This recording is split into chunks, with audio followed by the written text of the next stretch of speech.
तो एक और घोषणा पत्र पर बीजेपी हमलावर है, दूसरी ओर झारखंड में आईएनडीआई अलायंस एकजुट है नहीं है।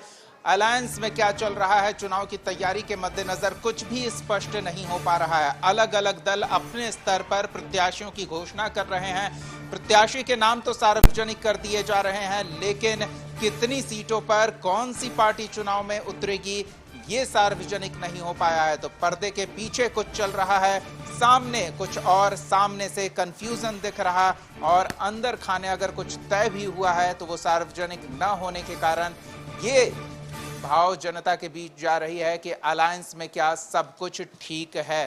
सीधे रांची का रुख करते हैं, सहयोगी संपादक अनुराग मिश्रा हमारे साथ जुड़े, माफ कीजिएगा, झारखंड संपादक अनुराग ठाकुर हमारे साथ जुड़े हुए हैं। अनुराग, झारखंड कांग्रेस अभी तक फाइनल नहीं कर पाई है, जबकि कुछ सीटों पर कैंडिडेट अनाउंस कर दिया गया है। जेएमएम की ओर से भी कुछ सीटों पर कैंडिडेट अनाउंस कर दिया गया है, अन्य सहयोगी भी अपने अपने कैंडिडेट लेकर मैदान में उतर रहे हैं, लेकिन सीट शेयरिंग पर कुछ भी सार्वजनिक मंच पर नहीं आया है। ये कैसी एकजुटता दिख रही है?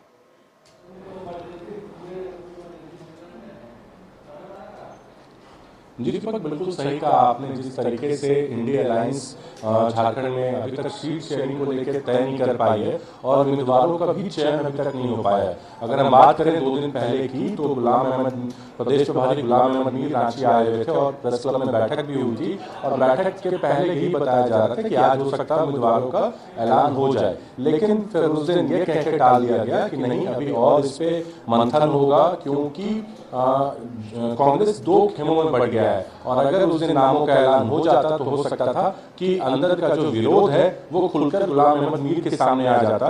हालांकि उस दिन बैठक में प्रदेश अध्यक्ष राजेश ठाकुर, सुबोधकांत सहाय, सभी लोग मौजूद थे, लेकिन फिर भी उस दिन नाम का अनाउंसमेंट करने से कांग्रेस बचती नजर आई। हालांकि अभी तक अगर हम बात करें तो नामों पे अभी इनका खुलासा अभी ये लोग करने के मूड में नहीं है, और कहा जा रहा है, अगर हम कांग्रेस के सूत्रों के हवाले से बात करें तो 11 से 12 तारीख तक ये लोग उम्मीदवारों की घोषणा कर देंगे। और अगर हम बात करें तो 4 लोकसभा सीट रांची, धनबाद, गोड्डा और चतरा में प्रत्याशी की तलाश है। धनबाद में पहले ददई दुबे का नाम आ रहा था कि उन्हें प्रत्याशी बनाया जाए, लेकिन उसके बाद कांग्रेस ने यह तय किया कि नहीं, वहां भी किसी युवा चेहरे को मौका मिले, और इस पे आत्ममंथन चल रहा है। हालांकि अभी तक कोई क्लैरिफिकेशन, कोई क्लैरिटी नहीं है कांग्रेस की तरफ से। और वहीं अगर इधर जेएमएम की भी बात करें तो वहां भी ये लोग अभी रुक के कोई कदम उठाने की तैयारी कर रहे हैं, क्योंकि जेएमएम का 21 को महारैली भी है, उसको लेकर भी ये लोग तैयारी कर रहे हैं। हालांकि कांग्रेस आज भी राजेश ठाकुर ने प्रेस कॉन्फ्रेंस किया है और बताया है कि जल्द ही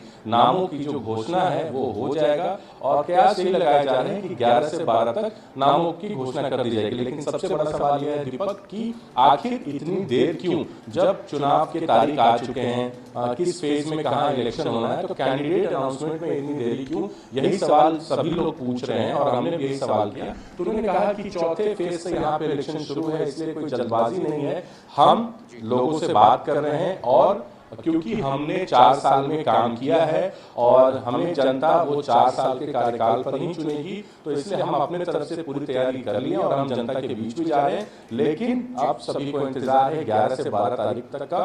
हो सकता है 12 तारीख तक दीपक जो तमाम नामों का अनाउंसमेंट है, जितने भी उम्मीदवार हैं, सबके नाम लोगों के सामने आ जाएंगे, और उसके बाद बिल्कुल अनुराग, अभी नाम फाइनल नहीं हो रहा है, क्या इसकी वजह है? 21 को प्रस्तावित उलगुलान रैली, जिसकी पूरी रूपरेखा तैयार करने में सहयोगी दल जुटे हुए हैं, वो तस्वीरें भी हम अपने दर्शकों को दिखा रहे हैं। कल्पना सोरेन भी हैं, कांग्रेस के नेता भी हैं, जेएमएम के नेता भी हैं। तो सीट शेयरिंग और कैंडिडेट फाइनल करना अभी प्रायोरिटी नहीं दिख रही है झारखंड में इंडिया अलायंस की।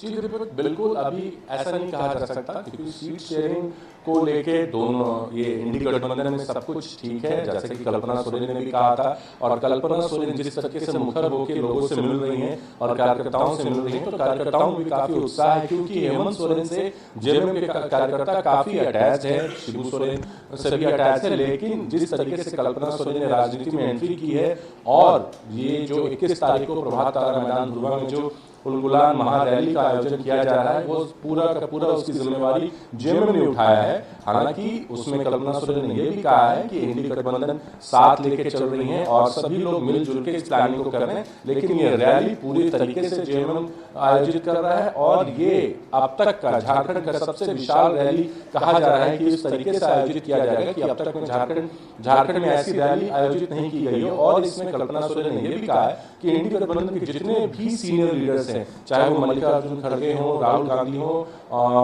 भगवंत मान हो, प्रियंका गांधी हो, तमाम लोगों को यहाँ बुलाया जाएगा और तमाम लोगों को वो न्योता खुद दे रही हैं। अरविंद केजरीवाल की वाइफ को भी वो न्योता खुद दे रही हैं और तो वो ये दर्शाना चाहती हैं कि जिस तरीके से केंद्र की सरकार तानाशाह रवैया अपना रही है और जिस तरीके से उनके पति हेमंत सोरेन को ईडी ने जेल के अंदर भेजा, सलाखों के पीछे भेजा, वो तमाम चीजों को लेकर इस महारैली में कल्पना सोरेन अपनी बात रखने वाली हैं और जितने तमाम सीनियर लीडर्स हैं शायद वो लोग भी पहुंचते हैं। अब देखने वाली बात यह होगी कि 21 तारीख को कितने लीडर्स पहुंचते हैं और तमाम सीनियर लीडर्स को हालांकि ये न्योता देने जा रही हैं और खुद से बात करेंगे, खुद से टेलीफोनिक इन्हें इन्वाइट करेंगे या हो सकता है वो जाके भी न्योता दे जितने तमाम सीनियर लीडर्स हैं। लेकिन इस महारैली की तैयारी जोर शोर से चल रही है दीपक, और जेएमएम इसमें पूरे तरीके से इन्वॉल्व है। कल्पना सोरेन खुद डे टू डे इस महारैली की तैयारी को लेकर मॉनिटरिंग कर रही हैं और लोगों से बातचीत कर रही हैं। इस महारैली के जरिए महागठबंधन कितनी मजबूत अपनी एकजुटता प्रदर्शित कर पाता है और शक्ति प्रदर्शन कितना दमदार तरीके से किया जा सकता है। फिलहाल कैंडिडेट्स फाइनल होने बाकी हैं, सीट शेयरिंग पर अनाउंसमेंट का इंतजार है, लेकिन सबकी नजर उस रैली पर भी टिकी हुई है। बहुत बहुत धन्यवाद अनुराग इस तमाम बातचीत और जानकारी के लिए।